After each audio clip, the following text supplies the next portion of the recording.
দিদার ঘরটা এখন পড়েই আছে, এখনো হয়তো আছে বসে, আমরাই শুধু দেখতে পাচ্ছি না।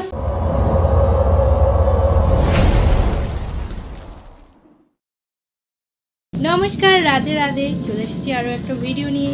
তো দেখতে পাচ্ছ ঘেমে নিয়ে এক হয়ে গেছি আমি। আর এখন কটা বাজে জানো, দেখতে পারবো 1:30টা বেজে গেছে। আর আমি টর্চ জ্বালিয়ে ভিডিওটা করছি, কারণ সকাল থেকে প্রচণ্ড ব্যস্ত ছিলাম, ভিডিও শুরু করার সময় পাইনি। আর একটু আগে একটা ভিডিও শ্যুট করে উঠলাম, তো এইটার আগে যাবে না পরে যাবে আমার ঠিক জানা নেই। আর এখন যখন ভাবছি ভিডিওটা শুরু করব, প্রচণ্ড মেঘ ডাকছে। আর আমার তো মেঘ ডাকলে খুব ভয় লাগে, কারণ এই বছর প্রচুর বাজ পড়ে মানুষ মারা যাচ্ছে, এর জন্য। কালকেও নাকি হয়েছে এক জায়গায়। আর দেখো ঘেমে নিয়ে কী অবস্থা। তো কি আর করার, আমার এই এক সমস্যা। ছোটোবেলায় একটুও ঘামতাম না, একটুও গরম লাগতো না। আর বড় হওয়ার সাথে সাথে প্রচুর ঘামি, প্রচুর আমার গরম লাগে, গরমে কষ্ট হয়, শুনতে নিশ্চয়ই পাচ্ছ। আর আমার এই লুকটা চেঞ্জ দেখতে পাচ্ছ, এই লুকের পেছনে একটা হিস্ট্রি আছে, দেখবে? চলো যাও দেখি।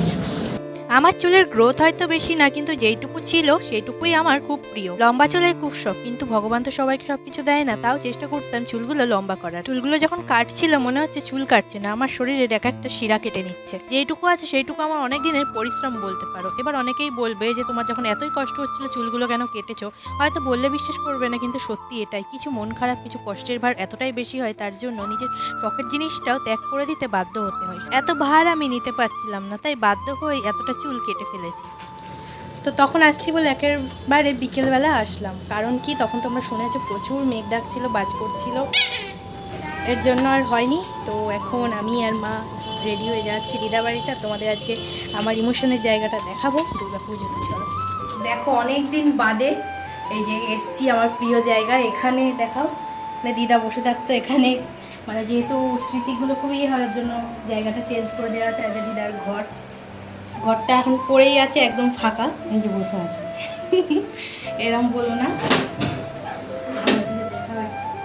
খুবই আসলে খুবই কষ্ট লাগে, কিন্তু কিছু করার নেই, সত্যিটাই মেনে নিতে হবে।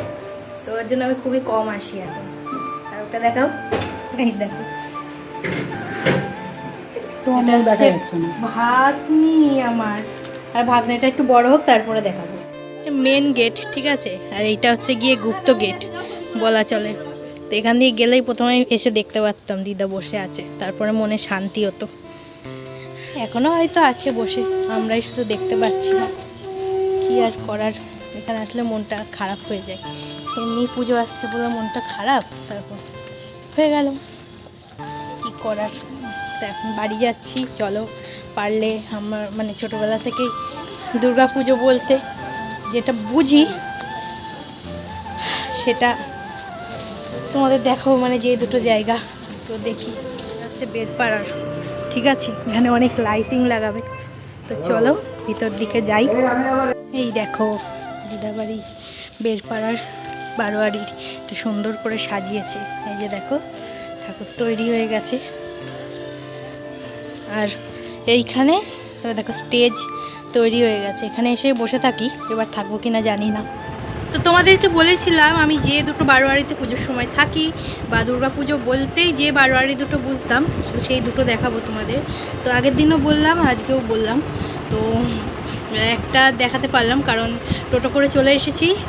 একটা দেখাতে পেরেছি, আর একটা মানে রাস্তার ওই পারে যেতে হতো, কিন্তু ওইদিকে তো কেউ যাবে না, ওর জন্য। তো পরের দিন যদি আমি ডক্টরের কাছে যাই তখন তোমাদের দেখিয়ে দেবো।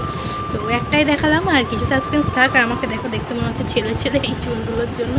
আসলে চুলটা আমি বাড়িতেই কেটেছি, আর চুলটা ছোট হয়ে গেছে। এখানটা ছোট লাগছে কারণ কি জানো, এই মাঝখানে শীতে করে দুদিক দিয়ে কেটেছিলাম, তো এরকম। তো বুঝতে পারিনি এতটা ছোট হয়ে যাবে। কোনো ব্যাপার না, চুল আবার বড় হয়ে যাবে, মাঝে মাঝে স্টাইলটাও চেঞ্জ করতে হয়। তো এটাই, তো আমার মনে হয় এরকম করে রাখলেই ভালো হবে। আসলে আমার যেটুকু চুল বাড়ে সেইটুকু না, মানে একটা সরু লিকলিকে হয়ে যায়, খুব বাজে লাগে দেখতে। ওর জন্য আমার চুল অনেকবার লম্বাতে হয়েছে, কিন্তু মানে গ্রোথ হয়নি চুলগুলো, একদম সরু। তো মাকে আমি বলেছিলাম যে এইবার যেটুকু সরু আছে সেটুকু কেটে দাও তুমি। তো কাটার পরে তো তোমরা দেখেই নিয়েছো কয়টুকু চুল হয়েছে বা কিছু। তো তোমাদের একবার দেখাই আমি। তো আগে চুল সামনে নিয়ে আসলে আমার মানে এত অবধি আসতো, ঠিক আছে, এত অবধি আসতো। তো হয়তো একবারে আসতো না, কিন্তু মোটামুটি চুলের লেন্থ এত অবধি ছিল। এখন দেখো কয়টুকু। পার্লারে গেলে হয়তো আরও ছোটো করে দিত, একদম এইটুকুনি করে দিত, কিন্তু না অতটা করিনি। আর আমার লম্বা চুল খুবই ভালো লাগে, চুলে এক একটা মানে কাঁচিটা চালাচ্ছে আর মনে হচ্ছে যেন আমার এক একটা শিরা কাটছে, এরকম করে এত লাগছিল। আর আমরা হচ্ছে গিয়ে মানে জেনজি, জানোই তো, তবু আমাদের মা বাবারা বিশ্বাস করতো কি যে যত চুল ন্যাড়া করা হবে তত ভালো চুল হবে। তো একদম ছোটোবেলায় তো বলতে পারবো না, তবে যখন থেকে জ্ঞান হয়েছে প্রতি বছরই মোটামুটি ন্যাড়া করতো। আর আমি ক্লাস 5-এ ন্যাড়া করেছি, আমাকে ভুলভাল বুঝিয়ে ন্যাড়াটা করিয়ে দিয়েছিল তখন। তো তখন মানে চুলের আমার গ্রোথ খুব বেশি ছিল এমনটা নয়, কিন্তু ওই চুলের মানে এই কী বলে স্ক্যাল্প দেখা যেত না। আর যথেষ্ট 9 বছরের মেয়ের যথেষ্ট এত বড় বড় চুল ছিল। তো সেই সময় আমাকে বলেছে যে মানে কী সব বলে ন্যাড়াটা করিয়ে দিয়েছিল, তারপরে চুলের গেছে আরও বেশি 12টা বেজে এখন। তো এখন এইটুকু আছে, এইটুকু অনেক যত্নের ফল, অনেক যত্ন করে রাখি আমি এইগুলোকে। আমার তো ইচ্ছা তো আছে মানে কোমর অবধি চুল করা, কিন্তু চুল একটুখানি বাড়লেই ওই সরু লিকলিকে হয়ে যায়। তো ওইভাবেই চুলের গ্রোথ মানে আমার চলে গিয়েছে একদম, যেটুকু থাকার দরকার সেটুকুও নেই। এখন তো এসে জানতে পারি যে চুল বারবার ন্যাড়া করতে নয়, খোপটা স্ক্যাল্পে ঠেকালে নাকি চুল মানে ওঠা বন্ধ হয়ে যায়। তো ওটাতে এখন জানলাম, তখন যদি জানতাম কী হতো না।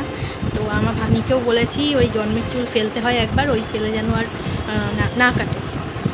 তো এইটাই, কিন্তু এই চুলগুলো ছোটো হয়ে যাওয়াতে আমার একটু চিন্তা আছে শাড়িটার সাথে মানাবে কি না। তো এখন আর চিন্তা করে কোনো লাভ নেই, এইভাবেই চলতে হবে। তো কেমন লাগছে জানিও, আমার লুকসটা চেঞ্জ হয়ে গেছে একদম।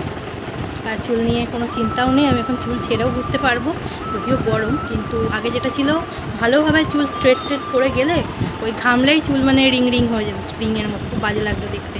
তো এখন সেই চিন্তাটা নেই, যেমন করে খুশি এইভাবে ধরে চুলটা বেঁধেও রেখে দিতে পারছি, কোনো অসুবিধা নেই। এটাই হচ্ছে বিষয়। আর ওখান থেকে আসলাম, এসে একটু ব্যাংকে গিয়েছিলাম কাজের জন্য। আর তো ওখান থেকে মদন গোপালের ওখানে একটা কাজে গেছিলাম, কী কাজে একটু পরে বলছি। তো মদন গোপালে গেছিলাম, তো আবার বাড়িতে কাকা ওয়েট করছে, সন্ধ্যের টিফিনে রুটি খাই আমরা, যেহেতু বেরিয়েছিলাম তো আমাদেরকে আনতে বলেছিল, তো এই জন্য বাইরে গিয়ে আর করা হয়নি। আর আজকে কারেন্টটা প্রচুর জ্বালাচ্ছে, আর বৃষ্টি হয়েছে, তো ঘরদোর অবস্থা থেকে কেউ কিছু মনে করো না, একটা ঘর আর বাঙালি ঘরে এরকম। আর একটা যেটা জিনিস হয়েছে, মদন গোপালে গেছিলাম, তো মানে নিচু হয়ে যে নমস্কারটা ওটা করতে গিয়েই পেটে খুব জোরে আমার লেগে গিয়েছে। তো অতি কষ্টে বাড়ি এসেছি আমি, কষ্ট হচ্ছে, যাই হোক আবার পরে আসছি। এই দেখো, এই জিনিসটার জন্যই আমি বলছিলাম যে মদন গোপালে গেছিলাম। আসলে মদন গোপালে যে রাস্তা দিয়ে যেতে হয় সেই রাস্তাতেই বিরিয়ানির দোকান। আর কালকে যেহেতু অনেক মানে ভালো মন্দ খাওয়া হয়েছে, মানে 2 দিন ধরে কাজে সেরকম কিছু রান্না হয়নি, তার জন্য আমার খাবার রাতের। আর সত্যি বলতে কি জানো তো, রাতে রুটি লুচি এইগুলো খেলে আমার ঠিকঠাক ঘুম হয় না, হজম হয় না, তার জন্য সেরকম কিছু রান্না না হলে এটাই আমার খাবার। তো কালকে রাতে আর ভিডিওটা শেষ করার কথা মনে ছিল না, আসলে জীবনে ঝামেলা শেষ নেই, বুঝেছো তো, কিছু ঝামেলায় পড়ে একেবারে মাথা থেকে বেরিয়ে গেছিলো। যাই হোক, ভিডিওটা শেষ করতে এসেছি। তো আমার ভিডিও যদি তোমাদের ভালো লেগে থাকে তাহলে অবশ্যই লাইক কমেন্ট শেয়ার সাবস্ক্রাইব করবে। আর ভিডিওগুলো সবাই কিন্তু দেখবে, কেউ মিস করবে না, ঠিক আছে? আশা করি খুব ভালো ভালো ভিডিও আনবো। যদিও তোমাদেরকে বলে যাচ্ছি পুজো আসছে বলে একটু আমার আনন্দ হচ্ছে না, তাতে কি আমার আনন্দ হচ্ছে না তাই কি তোমাদেরকে আনন্দ দেওয়ার দায়িত্ব তো আমার নাকি? আমি নিজে আনন্দ করি বা না করি, তোমাদেরকে অবশ্যই আনন্দ দেবো। আমার এই ছোট্ট শহরটায় কত সুন্দর পুজো হয়, কী কী হয় না হয় সেটা তো তোমাদের জানার অবশ্যই অধিকার আছে, তাই না? তোমরা তো আমার ফ্যামিলি মেম্বার, সবাই তো আসতে পারছো না, তো তাদেরকে আমি দেখাবো, ঠিক আছে? তো যাই হোক, দেখা হচ্ছে নেক্সট ভিডিওতে। টাটা।